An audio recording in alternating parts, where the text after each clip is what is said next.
Hi friends, welcome to Renna Samayal. இன்னைக்கு என்ன சமையல் பார்க்க போறோம்னா ரொம்ப சுவையான எளிமையான காரசாரமான காளான் பிரியாணி தான் பார்க்க போறோம். வீட்ல உள்ள மசாலா வச்சு ஹோட்டல் ஸ்டைல்ல ரொம்ப சுவையா அந்த காளான் பிரியாணியை செஞ்சிரலாம். அந்த சுவையான காளான் பிரியாணி எப்படி செய்யறதுன்னு வாங்க பார்த்தறலாம். காளான் பிரியாணி பண்றதுக்கு 3 டேபிள் ஸ்பூன் அளவுக்கு எண்ணெய் சேர்த்துக்கலாம். கூடவே 1 டேபிள் ஸ்பூன் அளவுக்கு நெய் சேர்த்துக்கலாம். எண்ணெய் நெய் ரெண்டுமே நல்லா சூடாகி வரட்டும். எண்ணெய் சூடாகி நெய் நல்லா உருகி வந்துருச்சு. இதில் பட்டை கிராம்பு ஏலக்காய் சேர்த்துக்கலாம். பட்டை கிராம்பு ஏலக்காய் நல்லா பொரிய ஆரம்பிச்சிருச்சு. நீல வாக்கில் நறுக்கி வச்சுருக்கிற 4 பெரிய வெங்காயம் சேர்த்துக்கலாம். வெங்காயம் சேர்த்துட்டு வெங்காயத்தை நல்லா வதக்கிடலாம். வெங்காயம் நல்லா வதங்கி வரணும். அப்போ தான் பிரியாணி நல்லா சுவையாக இருக்கும். நல்லா வதக்கிடலாம். எந்த பிரியாணி செஞ்சாலும் நம்ம வெங்காயத்தை நல்லா வதக்கிட்டு தான் செய்யணும். அப்போ தான் பிரியாணி குழையாமல் வரும். ஏன்னா வெங்காயத்துலேருந்து தண்ணி விட ஆரம்பிக்கும். நம்ம எவ்வளோ தான் தண்ணி அளவு சரியாக வச்சாலும் நம்ம வெங்காயத்தை சரியாக வதக்கலைன்னா பிரியாணி குழஞ்சி போயிடும். அதை பார்த்து கவனிச்சுக்கோங்க சமைக்கும்போது. பெரிய வெங்காயம் நல்லா வதங்கி வந்துருச்சு. அதுக்கப்புறமா 2 தக்காளியை மிக்சியில் சேர்த்து விழுது அரைச்சி வச்சுருக்கேன். தக்காளி விழுது சேர்த்துடலாம். கூடவே 2 டேபிள் ஸ்பூன் அளவுக்கு இஞ்சி பூண்டு விழுது சேர்த்துடலாம். சேர்த்துட்டு எல்லாத்தையும் நல்லா வதக்கி விட்டுடலாம். தக்காளிலாம் அரைச்சி சேர்க்கும்போது மஷ்ரூம் பிரியாணி நல்ல சுவையாக இருக்கும். தக்காளி நல்லா வதங்கி இஞ்சி பூண்டோட பச்சை வாசனை போயிடுச்சு. இப்போ இதில் நம்ம மஷ்ரூம் சேர்த்துக்கலாம். மஷ்ரூம் சுத்தம் பண்ணி நறுக்கி வச்சுருக்கிறேன்.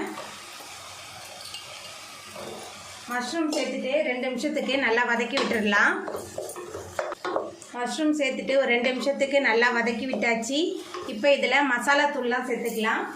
மஞ்சள்தூள் 1 ஸ்பூன் அளவுக்கு சேர்க்குறேன். Garam masala 1.5 table spoon. குழம்பு மிளகாய் தூள் 2 டேபிள் ஸ்பூன். எல்லாம் உங்கள் காரத்துக்கு தகுந்த மாதிரி சேர்த்துக்கோங்க. பிரியாணிக்கு தேவையான அளவுக்கு உப்பு சேர்த்துக்கலாம். உப்பு சேர்த்துட்டு நல்லா கலந்து விட்டுடலாம். மஷ்ரூம் வதக்கும் போது நம்ம தண்ணியெலாம் எதுவுமே சேர்க்க வேணாம். ஏன்னா மஷ்ரூம்லேருந்தே தண்ணி வெளியாகும். ஸ்கூலுக்கு லஞ்ச் பாக்ஸ்க்கெலாம் கொடுத்து விட்டா குழந்தைங்க ரொம்ப விரும்பி சாப்பிடுவாங்க. கொஞ்சம் கூட மிச்சம் வைக்க மாட்டாங்க. இந்த மஷ்ரூம் பிரியாணி ரொம்ப சுவையாக இருக்கும். நம்ம சேர்த்த மசாலா மஷ்ரூம்லாம் நல்லா கலந்து மஷ்ரூம்லேருந்து தண்ணியே வெளியே வர ஆரம்பிச்சிருச்சு. அதுக்கப்புறமா ஒரு கைப்பிடி நிறைய புதினாவும் கொத்தமல்லியும் சேர்த்துடலாம். புதினா கொத்தமல்லி சேர்த்துட்டு நல்லா கலந்து விட்டு வதக்கலாம். நம்ம சேர்த்த புதினா கொத்தமல்லி மசாலா எல்லாமே சேர்ந்து நல்லா கலந்து வந்துருச்சு. இப்போ இதில் நம்ம தண்ணி சேர்த்துக்கலாம். நான் 2 டம்ளர் தண்ணி எடுத்திருக்கேன். அதனால் 4 டம்ளர் தான் தண்ணி சேர்க்குறேன். சாப்பாட்டு அரிசி தான் எடுத்திருக்கேன். தண்ணி சேர்த்துட்டு நல்லா கலந்து விட்டுறலாம். தண்ணி சேர்த்துட்டு நல்லா கலந்து விட்டாச்சு. இப்போ ஒரு மூடி போட்டு வச்சிடலாம். தண்ணி நல்லா கொதித்து வரட்டும். மஷ்ரூம் நல்லா கொதிக்க ஆரம்பிச்சிருச்சு. அதுக்கப்புறமா 10 நிமிஷமாக தண்ணியில் ஊற வச்சுருந்தா சாப்பாட்டு அரிசி சேர்த்துக்கலாம். உப்பு காரெல்லாம் செக் பண்ணிவிட்டு நீங்கள் அதுக்கப்புறமா அரிசி சேருங்க. எனக்கு உப்பு காரெல்லாம் சரியாக இருக்குது. அரிசி சேர்த்தாச்சு. இப்போ கலந்து விட்டுறலாம்.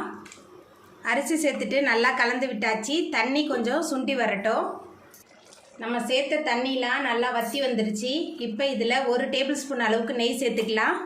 நெய் சேர்க்கும்போது நல்ல சுவையாக இருக்கும். நெய் சேர்த்துட்டு நல்லா கலந்து விட்டுறலாம். நெய் இல்லைன்னா எண்ணெய் சேர்த்துக்கலாம். நெய் இல்லைன்னா எண்ணெய் சேர்க்கும்போது ஒன்றோடு ஒன்று ஒட்டாமல் வரும். நெய் சேர்த்துட்டு நல்லா கலந்து விட்டாச்சு. இப்போ இதை நம்ம தம் பண்ணிடலாம். தம் பண்ணுறதுக்கு ஒரு பழைய தோசைக்கல் வச்சுக்கலாம். குக்கர்னால் 2 விசில் வச்சு எடுத்துக்கோங்க. பழைய தோசைக்கல் மேலே நம்ம பிரியாணி பாத்திரத்தை வச்சிடலாம். பழைய தோசைக்கல் மேலே பிரியாணி பாத்திரம் வச்சுருக்கேன். இப்போ ஒரு மூடி போட்டுடலாம். அதுக்கு மேலே ஒரு வெயிட் எடுத்து வச்சிடலாம். அப்படியே 10 நிமிஷத்துக்கு தம் பண்ணிடலாம். 10 நிமிஷம் ஆகிட்டு இப்போ நம்ம தம்லேருந்து எடுத்துடலாம்.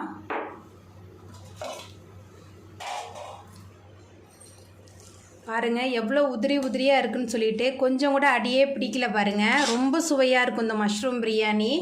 ஆறுனதுக்கப்புறம் இன்னும் நல்லா உதிரி உதிரியாக வந்துடும். நம்மளோட சுவையான மஷ்ரூம் பிரியாணி ரெடி ஆகிட்டு அவ்வளோதாங்க. ரொம்ப சுவையான காளான் பிரியாணி ரெடி ஆகிட்டு. இந்த சுவையான காளான் பிரியாணியை நீங்களும் உங்கள் வீட்டில் செஞ்சு பாருங்கள். இந்த வீடியோ உங்களுக்கு பிடிச்சிருந்தா லைக் பண்ணுங்கள், ஷேர் பண்ணுங்கள், கமெண்ட் பண்ணுங்கள், சப்ஸ்கிரைப் பண்ணுங்கள். அப்படியே பக்கத்தில் உள்ள பெல் பட்டனையும் கிளிக் பண்ணிடுங்க. நன்றி.